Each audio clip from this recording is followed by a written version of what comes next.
Good morning, Faith Family. We're continuing our journey through the Psalms, and we've had a new focus. We're praying our emotions, guided by the psalmists. There are two unhealthy extremes that we've been talking about when it comes to our emotions. First, we can stuff them down, deny the depth of their darkness, or on the other extreme, we can label them as a good end in themselves, and we can almost worship them. The world would say, follow your heart. But we don't want to deny them or just vent them. We don't want to be unaware of them or overawed by them. The Psalms teach us this third way to pray them, to process them in God's presence. So today we're going to talk about what do we do with pain and sorrow and sadness? What do we do with our tears? Listen to Psalm 126. When the Lord restored the fortunes of Zion, we were like those who dream. Then our mouth was filled with laughter and our tongues with shouts of joy. And then they said among the nations, the Lord has done great things for them. So this is in past tense, great things, greater than we could ever hope for God was doing in our lives. But now in present tense, restore our fortunes, O Lord, like streams in the Negev. So this is a desert place, a hard place, a place where life seems to be shriveling up and dying. Those who sow in tears, present tense, shall reap with shouts of joy, future tense. He who goes out weeping, bearing the seed for sowing, present tense, shall come home with shouts of joy, bringing sheaves with him, future tense. So I want to look at this psalm and learn three things. First of all, we need to expect tears in this life. God's presence and power with us isn't the promise of a tear-free life. Jesus himself told us, in this world we'll have trouble, but take heart, he has overcome the world. We're setting ourselves up for deep instability if we buy into the lie that if I'm just good enough, life will be easy and insulated from pain. If we don't expect tears, when they do come, we'll always be crying about two things and not just one. We'll be grieving over what makes us grieve, and we'll be grieving over the fact that we're grieving. We'll weep over what made us weep, and we'll be weeping that we're weeping. And that's a double burden that God doesn't want us to bear. Following Jesus will bring tears. In fact, he tells us that he's taking our heart of stone and turning it into a heart of flesh so that we feel things more deeply. We're becoming softer and more vulnerable to the pain, not only in our own life, but also in those around us, because we're maturing in ministry to become like the one who was a man of sorrows, acquainted with grief. Jesus followed in perfect obedience with the Father, but he experienced the brokenness of the world in a deeper way than anyone ever has or ever will. We need to expect tears. And so if we expect them, what do we do with them? We need to invest our tears. That's what the last part of the psalm is about. Right now, farmers are planting in the fields. And in a few months in the fall, they will be expecting a harvest with joy. But interesting, in Psalm 126, it says that when the farmers were going out, they were weeping as they sowed. I don't think that's necessarily happening with our farmers right now. They're not weeping as they're riding in their tractor, putting seed in the ground. This is a poetic image about watering seed with tears. So we don't avoid our tears, and we don't just express them, we're going to invest them. Denying your tears is kind of like sitting on a bag of seed and no hope of a harvest. But expressing your tears is kind of like dumping that whole bag of seed in one place and there's still no hope of a harvest. But investing our tears is like watering the seed as it is intentionally planted. And a joy-filled harvest will come.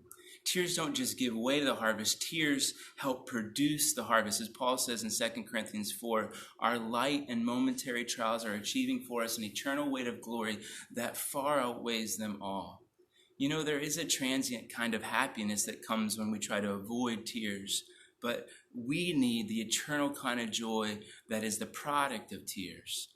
So how do we pursue this? So we expect tears and we invest tears. And the lament psalms, those that express grief in the psalms, are powerful because the psalmists are bringing their tears to God. We plant prayer. The tears are watering the seed of prayer. The seed is prayer, and the water is our tears. So we're planting, understanding three things. We're planting prayer in the soil of grace. First of all, God understands. It's safe to bring your tears to him. He's not going to say, stop crying, grow up, be like a man. He understands. At the end of Psalm 39, we hear this incredible prayer. Look away from me, God, that I might die and peace. And that's messed up doctrine. That's error. And we're like, what's that doing in our Bible? It's just an honest expression.